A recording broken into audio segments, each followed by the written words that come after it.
नमस्कार। आइए सुनते हैं मुंशी प्रेमचंद जी की लिखी कहानी जुड़वा भाई। कभी कभी मूर्ख मर्द जरा जरा सी बात पर औरतों को पीटा करते हैं। एक गांव में ऐसा है, एक किसान था। उसकी औरत से कोई छोटा सा नुकसान भी हो जाता तो वह उसे बगैर मारे न छोड़ता। एक दिन बछड़ा गाय का दूध पी गया। इस पर किसान इतना झल्लाया कि औरत को कई लातें जमाई। बेचारी रोती हुई घर से भागी। वह किसी ऐसी जगह भाग जाना चाहती थी जहां उसका शौहर उसे फिर न पा सके। चलते चलते वह जंगल में पहुंच गई। पहले तो वह बहुत डरी कि कोई जानवर न उठा ले जाए, मगर फिर सोचा, मुझे क्या डर, जब दुनिया में मेरा कोई अपना नहीं है तो मुझे जीकर क्या करना है। मरकर मुसीबत से तो छूट जाऊंगी। मगर उसे कोई जानवर न मिला और वह रात को एक पेड़ के नीचे सो गई। दूसरे दिन उसने उसी जंगल में एक छोटी सी झोपड़ी बना ली और उसमें रहने लगी। लकड़ी और फूस की कोई कमी तो थी नहीं, मूंज भी इफरात से थी। दिन भर में झोपड़ी तैयार हो गई। अब वह जंगल में लकड़ियां बटोरती और उन्हें आसपास के गांवों में बेचकर खाने पीने का सामान खरीद लाती। इसी तरह उसके दिन कटने लगे। कुछ दिनों के बाद उस औरत के जुड़वा लड़के पैदा हुए। बच्चों को पालने पोसने में उसका बहुत सा वक्त निकल जाता और वह मुश्किल से लकड़ियां बटोर पाती। उसे अब रात को भी काम करना पड़ता, मगर इतनी मुसीबत झेलने पर भी वह अपने शौहर के घर न जाती थी। एक दिन वह दोनों बच्चों को लिए सो रही थी।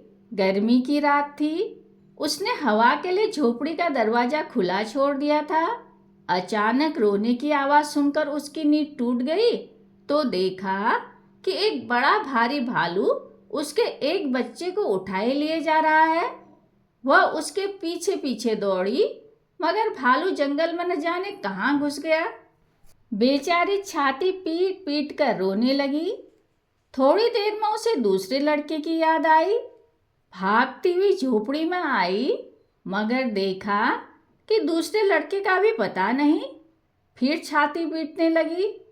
जिंदगी का यही एक सहारा था, वह भी जाता रहा। वह दुख की मारी दूसरे ही दिन मर गई। भालू उस बच्चे को ले जाकर अपनी माद में घुस गया और उसे बच्चों के पास छोड़ दिया। बच्चे को हंसता खेलता देखकर भालू के बच्चों को न मालूम कैसे उस पर तरस आ गया। पशु भी कभी कभी बालकों पर दया करते हैं। यह लड़का भालू के बच्चों के साथ रहने लगा। उन्हीं के साथ खेलता, उन्हीं के साथ खाता और उन्हीं के साथ रहता। धीरे धीरे वह उन्हीं की तरह चलने फिरने लगा। उसकी सारी आदतें जानवरों की सी हो गई। वह सूरत से आदमी मगर आदतों से भालू था और उन्हीं की बोली बोलता भी था। अब दूसरे लड़के का हाल सुनो। जब उसकी माँ उसके भाई की खोज में चली गई थी तो झोपड़ी में एक नई बात हो गई। एक राजा शिकार खेलने के लिए जंगल में आया था और अपने साथियों से अलग होकर भूखा प्यासा इधर उधर भटक रहा था। अचानक यह झोपड़ी देखी तो दरवाजे पर आकर पुकारने लगा कि जो कोई अंदर हो, मुझे थोड़ा सा पानी पिला दो, मैं बहुत प्यासा हूँ। मगर जब बच्चे के रोने के सिवा उसे कोई जवाब न मिला तो वह झोपड़ी में घुस आया। देखा कि एक बच्चा बड़ा रो रहा है और यहाँ कोई नहीं है।